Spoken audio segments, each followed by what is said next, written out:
human beings began to walk with their backs in an upright position perhaps 5 million years ago on this continent. And the spine enables us not to only move, but to stand upright. So the erect posture of human requires stability, which suggests health and well-being. In 1976, Lakoff and Johnson wrote a book called Metaphors We Live By. And they introduced the notion that the mind is embodied. What does that mean? It means that the mind makes sense of the world out there because we have bodies. I can only understand positivity because I can stand up.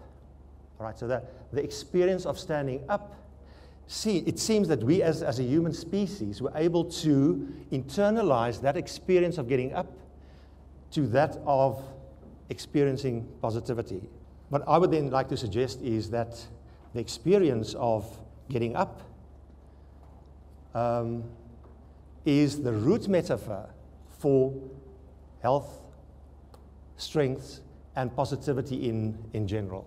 Close by, not far from here, for the visitors, is a place called the Cradle of Humankind. It's not really, I don't think it's a true reflection. It's not at that place where humankind sort of emerged. But we have a wealth of paleoanthropological deposits there that will allow people for the next 100 years to do fantastic research in the field of paleoanthropology. And this is a piece of art, but you can't really see it, that this skull is made up of words. But if you can maybe stretch your mind, you can see there's a body, somebody getting up. So the idea, and I think this represents the idea, that there's a body getting up, creating the brain. So the skull then, ladies and gentlemen, is not something that contains the mind. The mind, in fact, makes use of the whole body, and the body in space and in relation to others to make sense of the world out there, as I've indicated. I want you to remember this idea that these are made up of words. So what I'm going to address now is not something academic. I'm going to talk about myself. I'm not a narcissist, but if you want to, it's a kind of autoethnography, if I may. This piece of art I bought after I had a fairly traumatic experience. One morning I got up with a bleeding nose, and as you know, if you put some pressure at this part of your nose, after 20 minutes or so, the bleeding would stop. I was 36 years of age. I've never been to a hospital. But that morning when I went to the doctor, after 3 hours, with a bleeding nose, he said to me, I have to send you to the hospital. They have to operate and stop the nosebleed. I got out of the theater, was put in a ward, and they didn't want to send me home. Then one day, or a few days later, a nurse turned up and said to me, Freddie, we have to change your diet. And I said, why? Because of your renal failure. Now, English is not my mother tongue. I'm Afrikaans speaking. And the word renal was sort of foreign to me. What do you mean renal? I said, your kidneys failed. And then she saw my face. And she thought the doctor had already informed me. And he, the doctor, what you didn't know, was my godfather. And he said, once every year, a fairly young person will turn up at his practice with renal failure. It's very sad to see a young person. But he never expected that his godson would turn up. They thought that because of the nosebleed, I lost so much blood that that was the reason for my renal failure, and that it was an acute thing, not chronic, and that after a while I would produce some more blood, and then my kidneys would sort of kick in again. But what they didn't know, it was in fact a chronic disease. I had an infection which my GP never picked up many, many years ago. It was a viral infection that destroyed my kidneys. And the reason for my nosebleed was my kidneys failed that morning. And of course, your kidneys control your blood pressure, and that's why I burst a vein in my head, and that was the reason for my nosebleed. Well, that started something that I didn't expect, of course.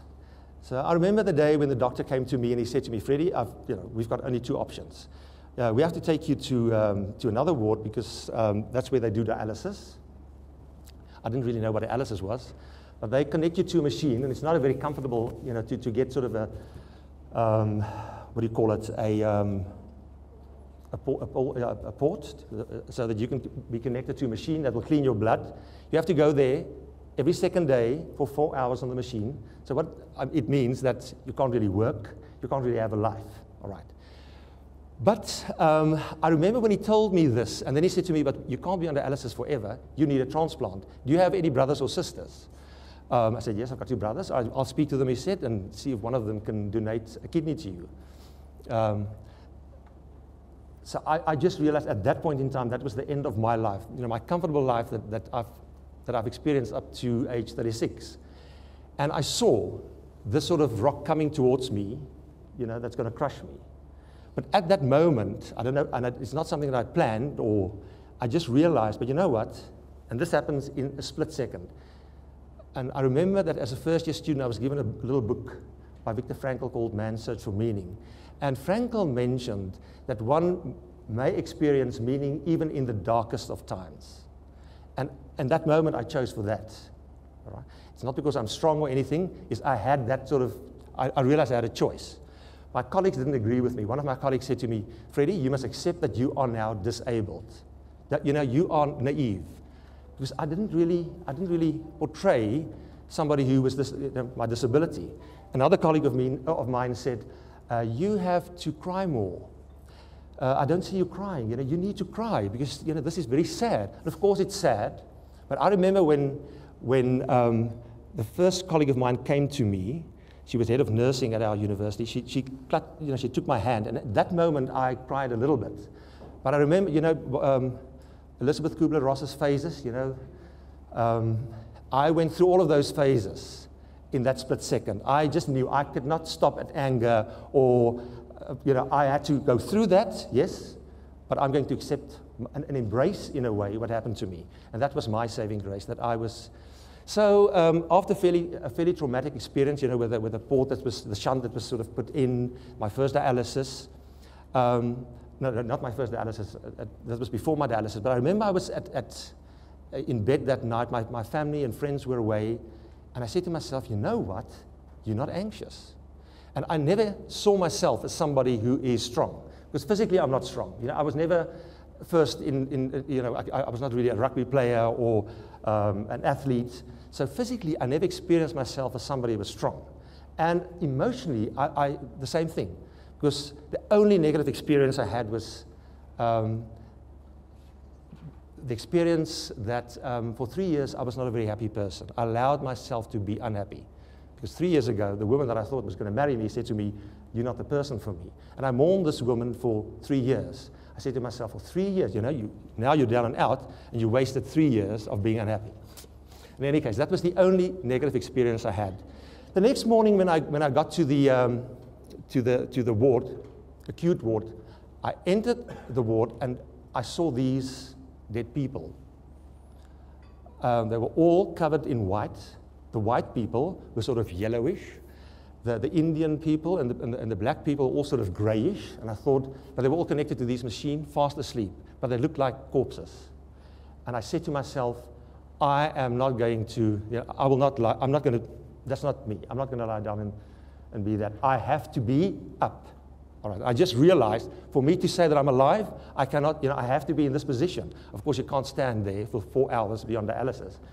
What I didn't know was at the chronic ward, there were chairs.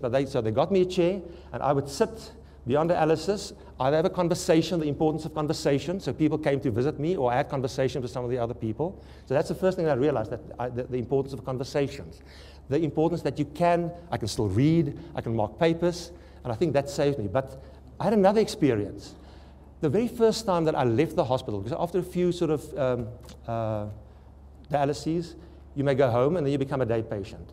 I stepped out of the hospital and I experienced the African sun on my skin. And I had it was a profound experience.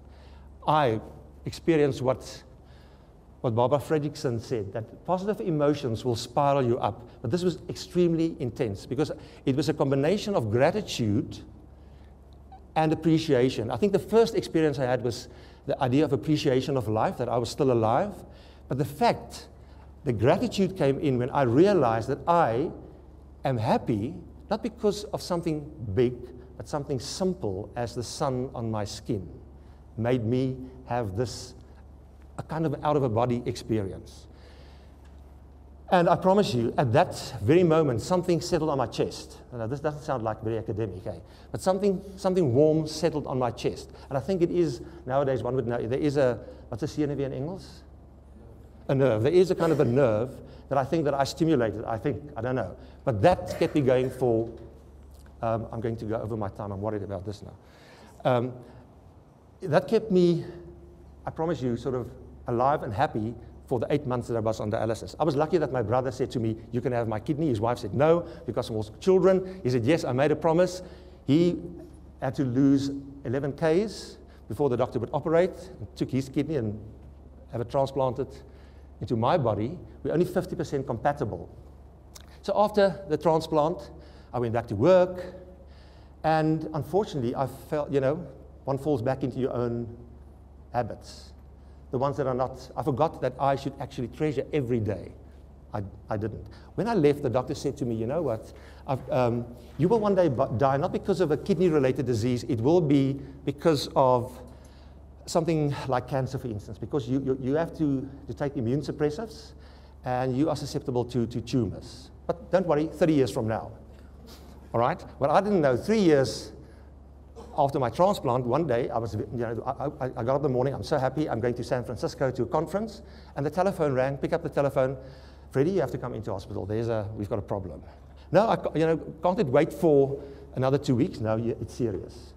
So what they discovered, I remember I was, again, in a ward, and it was the doctor, he was Jewish, all his patients were Jewish, and I was Afrikaans, so Dr. Berkowitz came in. Mr. Abramovitz, I've got very bad news for you. You've got a tumor of the stomach. They close that curtain, they don't, as if you can't hear. Of course, Mr. Abramovitz, he started to cry. Mrs. Cohen, next patient, I've got very bad news for you. I'm number 8, so when he got to me, Freddie, I've got very bad news for you. And I didn't react. All the people were crying, I didn't react. But the same thing happened when he mentioned that warm thing. I don't know what stimulated this nerve, but it settled here again.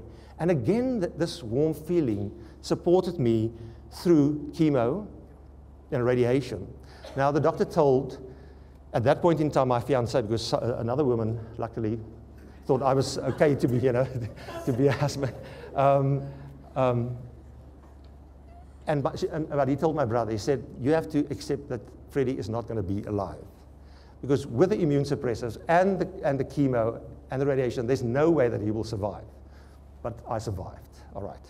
I was lucky enough. And I remember when the doctor said to me, finally, that you are now in remission. I had that experience, the idea of my head falling. And it's the same when I experienced the sun, maybe. I don't think when William Kentridge, when he did this, that was in his mind, but that's how I interpret the piece of art. And I bought this, it cost me a lot of money, to remind me that I should be very happy and that I should be, the idea of being up, I should treasure that.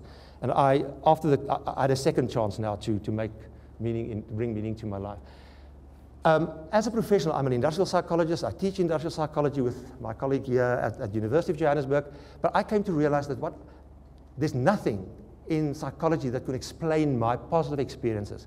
Because in psychology, whether it's clinical, educational, industrial, we tend to work with pathology. We work with organizations as industrial psychologists or teams. We want to help them to deal with their problems. And my feeling was, I didn't experience this as problematic. This was what, let's say in terms of positive psychology, I didn't experience post-traumatic stress when I went through this experience. I was lucky that I experienced post-traumatic growth. Now we've got that word, but back then, there was nothing to explain that. So I said to myself, I was on my way to a conference in Sweden. I said, if I can't find something there that's going to resonate with me, I'm going to leave my profession because I can't deal with problems anymore. I can't go to an organization, see people down and out, but I myself know that I don't really, people, why do you allow yourself to be infected all the time with negativity? We have to deal with it in a responsible manner, of course, but how can we deal with that? I was lucky that I was introduced at this conference to David Cooperrider's idea of appreciative inquiry. The idea that you can work with a system, not by focusing on its problems, but trying, even if the system is not working, try to identify what works. What works? There must be something. And to focus on that and use that. Because David, as a PhD student, he was not a famous professor by then, he's now one. He was he's a student doing his research. He had to do action research. He had to go to an organization, find out the question for this organization was, what is wrong with the human side of the Cleveland Clinic? All right? He was doing action research, OD, in this domain. What is wrong with the human side of the Cleveland Clinic? So David had to go in, and of course, the question, what is wrong? Find that nurse that is maybe not doing a job, with a doctor that's too rude to the nurse, and then come back to the organization, tell them, as if they don't know, what is wrong with them. And he came to realize, but people don't appreciate that. They were walking away. When he would come into a ward, they would leave. And he said, no, there must be another way. But because of the question, what is wrong with the human side of the Cleveland clinics, he could not focus on what is good. Because his appreciative eye was open. He could see that in this hospital, there were doctors doing much more than what was expected of them, nurses working harder. But given the nature of this question, what is wrong with the human side of the Cleveland clinic, he could not report that in his final document. So he went to his supervisor and later to the board and he said, I'm not going to do this. I want to do an appreciative inquiry. And that, of course, today if you go to the books on OD and change, that is the contemporary approach to, so he said, we should appreciate and value the best of what is, to envision what might be, dialogue what should be, and innovate. Instead of going to say, there is the sense that something is wrong. We have to find out what are the reasons for this. What sort of intervention should be put in place? Let's rather do this. And then there were some people who said, but you know what, this can be made actionable. And two women came to Africa to do a project at a little village close to Harare, where they had to do an AI. And then they interpreted this fairly academic jargon, and they said to the women in this village, we have to discover, we want to discover with you, the idea of collaboration with you, partnering with you. We want to discover how on earth did you manage to survive the war, the drought? How did you manage to bring up your children? So the idea of discovery. All right, we're going to discover with you. And then we will be able to dream about a future. Once we discover that we do have something that's strong in the system, we can start, it will open up. Freddie again in positive psychology, it will broaden our thinking, and we can start to dream about a possible future for ourselves and our children. But we have to put things in place. We have to design to make this dream come true so that we can do, that there's a destiny for us, that we can deliver, that we can do. So can you see how David's theory was then, nowadays there are many models, but this one we have to define, we have to reframe, and this is something we've learned from positive psychology. We have to reframe. For some of us, it comes naturally, but it's sort of counterintuitive. If there's a problem, we have to reframe the problem to discover then, instead of saying, why, what is wrong with us, flip it over and say, but maybe we're not a trusting organization, but what does it mean to be a trusting organization? Let's discover that together. So in AI, and we start with conversations in pairs in the discovery phase, where we invite people to do interviews in pairs based on unconditional positive questions, to go to a dream phase, to design a future for ourselves. Going back to the idea that we as a species, many million years ago, got up. Later on, together with that, we became a neotenic species. The human species is not a species that would like to fight, and most people would just like to enjoy life, to play around. You could see those kids. That is still within us. The human species never grow up. We've never come to the position where we become like a mafia-like sort of a monster. We stay playful. And if we design, we have to make space for people to be playful, meaning where people can innovate, where people can be creative, where people can play in their minds. So when you design for a team, for an organization, realize that when you get to this phase, we have to respect the idea that that we are a neotenic species. We take life too serious. Of course, life is serious. We know that. But we should not take life too seriously. We should be playful. Never forget that. Positive psychology, I'm not going to talk about that. I mentioned Barbara Fredrickson, but that was a big movement that started sort of in the beginning of this millennium with Martin Seligman and people like Barbara Fredrickson, Mihai Csikszentmihalyi, the idea that if I'm able, he coined this idea of flow, that if I'm able to address the challenges out there with my strengths, with my abilities, I will go in a flow state, meaning I will experience life optimally. And I think I'm just going to, but in any case, that figure that I showed you, I wanted to come up with a sort of a logo for myself, and so this is what I explored through art. We did a work up. We help people in an organization, and I can't talk about that. We can talk later about that, but where we, by simply using the word up as a metaphor, as the root metaphor, because that will help us to understand something more complex.